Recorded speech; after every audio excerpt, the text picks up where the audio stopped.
Alors que l'Ukraine entre dans son 51e jour de guerre, les alliés de Kiev se divisent sur l'utilisation du terme génocide. Le navire militaire russe Moskva a été coulé. L'Ukraine affirme avoir mené des frappes contre ce bâtiment. La Russie évoque un incendie ayant provoqué des explosions. Reportage sur une base aérienne de l'OTAN en Roumanie, non loin de la Crimée. Des pilotes britanniques mènent des missions conjointes avec les forces roumaines. Le Festival de Cannes dévoile le programme de son 75e anniversaire. En lice pour la Palme d'Or, David Cronenberg ou encore Kirill Serebrennikov.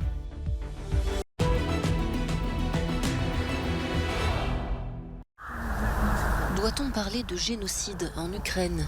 Ce terme désigne l'extermination physique, intentionnelle, systématique et préméditée d'un groupe humain ou d'une partie d'un groupe en raison de ses origines. L'emploi de ce mot divise ces derniers jours les alliés de Kiev. Les présidents américains et polonais l'ont utilisé et d'autres leaders estiment qu'un génocide pourrait être en cours, comme les dirigeants canadiens, espagnols ou britanniques. Le chef de l'État français a lui refusé d'utiliser ce terme, provoquant la colère de Volodymyr Zelensky. Le mot de génocide a un sens. Et le mot de génocide, aujourd'hui, doit être qualifié par des juristes, pas par des politiques. Le crime de génocide est très difficile à prouver car il faut prouver une intention spécifique. Lorsque le président Joe Biden a déclaré qu'un génocide était en train d'être commis en Ukraine, je pense que ces mots ont beaucoup de force en tant que déclaration politique et reflètent certainement des tendances et des rapports inquiétants que nous recevons d'Ukraine. Mais je ne crois pas que cette déclaration ait été faite sur la base d'une quelconque constatation, officielle que le gouvernement américain aurait effectuée. Présent en Ukraine pour enquêter, le procureur de la Cour pénale internationale préfère lui rester prudent. Comme je l'ai déclaré lorsque j'ai déposé des documents devant la Cour le 2 mars, nous avons des motifs raisonnables de croire que des crimes relevant de la compétence de la Cour ont été commis. Les autorités ukrainiennes assurent que plusieurs centaines de corps de civils ont été retrouvés dans les territoires de la région de Kiev, récemment repris aux troupes russes. Moscou, pour sa part, dément toujours avoir tué intentionnellement des civils et parle de mise en scène de la part de l'Ukraine. Pourquoi le Moskva, navire amiral de la flotte russe en mer Noire, a-t-il coulé? D'après Moscou, le vaisseau a été endommagé à la suite d'un incendie qui a fait exploser des munitions à bord. Mais les forces ukrainiennes affirment pour leur part avoir attaqué le bâtiment de 186 mètres avec des missiles Neptune. Sur cette image satellite, capturée quelques jours auparavant, le navire est à quai à Sébastopol, sa base en Crimée. Le croiseur Moskva pouvait compter jusqu'à 680 hommes d'équipage et disposait d'un puissant arsenal avec une force de frappe anti-navire, des missiles de courte et longue portée, des lance-roquettes et des torpilles. Remis en état plusieurs fois, il avait été à nouveau largement modernisé entre 2018 et 2020. Le navire a connu 3 guerres. D'abord la Géorgie en 2008. Il aurait ainsi bombardé des zones contrôlées par les forces géorgiennes en Abkhazie. En 2015, sa force de frappe lui avait permis d'assurer la défense anti-aérienne de la base russe de Maïmin en Syrie, en Méditerranée orientale. Dans les premiers jours de l'invasion de l'Ukraine, le Moskva avait pris part à une attaque contre l'île aux Serpents, près de la frontière roumaine, au cours de laquelle 19 marins ukrainiens avaient été capturés pour être ensuite échangés contre des prisonniers russes.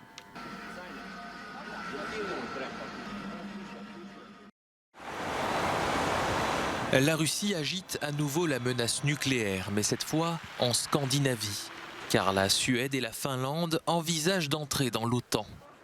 L'ex-président russe Dimitri Medvedev a affirmé jeudi que si ces deux pays intégraient l'Alliance Atlantique, Moscou se verrait obligé de renforcer ses moyens militaires, notamment nucléaires, en mer Baltique et près de la Scandinavie. Les frontières entre l'OTAN et la Russie feraient plus que doubler, précise l'actuel numéro 2 du Conseil de sécurité russe. Ces propos interviennent au lendemain d'une rencontre entre les premières ministres finlandaises et suédoises.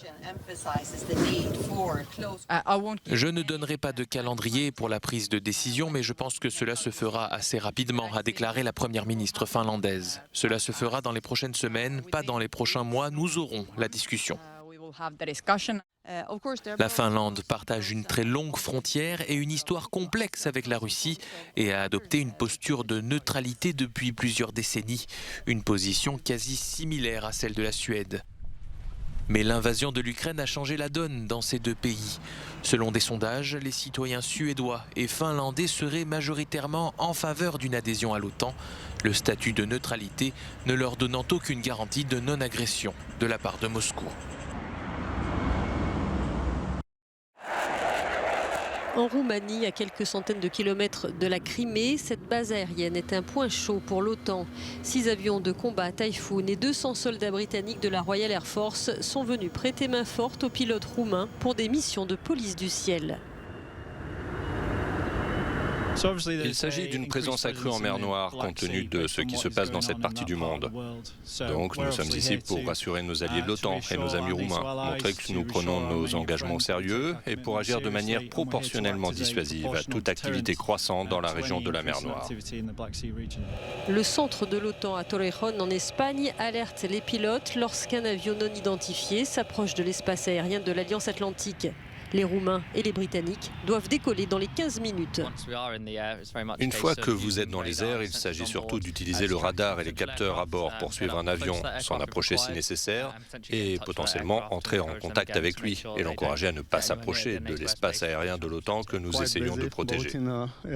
Nous sommes assez occupés ces jours-ci, tant par les missions de police aérienne que par les patrouilles de combat.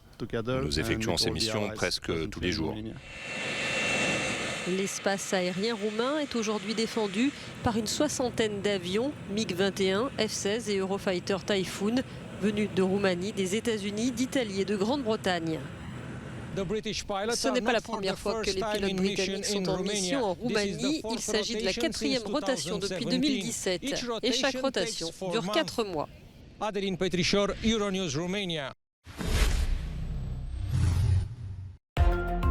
Dès lundi à Chypre, la plupart des restrictions de voyage liées au Covid-19 seront levées. Les voyageurs vaccinés n'auront plus l'obligation de remplir un formulaire de localisation des passagers. Attention toutefois, les personnes non vaccinées devront continuer à présenter un test rapide de 24 heures ou un test PCR négatif de 72 heures. Depuis le début de la pandémie, plus de la moitié des habitants ont été affectés par le virus.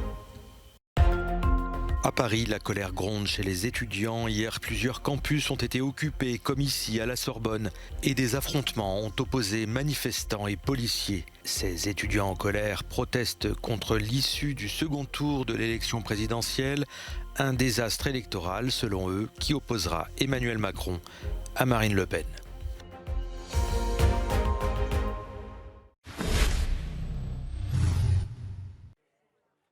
Le Festival de Cannes fête son 75e anniversaire. Le délégué général Thierry Frémaux et le président Pierre Lescure ont dévoilé le programme.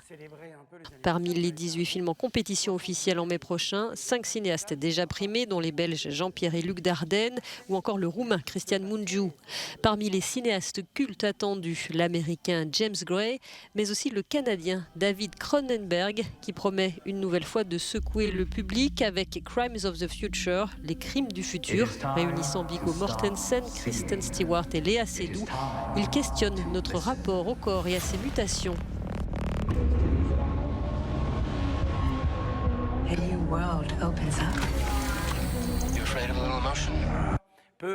À noter que seules 3 femmes réalisatrices, dont Claire Denis, seront en lice pour succéder à la Française Julia Ducournau, Palme d'Or l'an dernier. L'écho de la guerre en Ukraine va en tout cas résonner sur la croisette. 2 films ukrainiens seront présentés hors compétition, dont The Natural History of Destruction de Sergei Loznitsa. Dans la sélection officielle figurera aussi le dernier film du Russe Kirill Serebrennikov.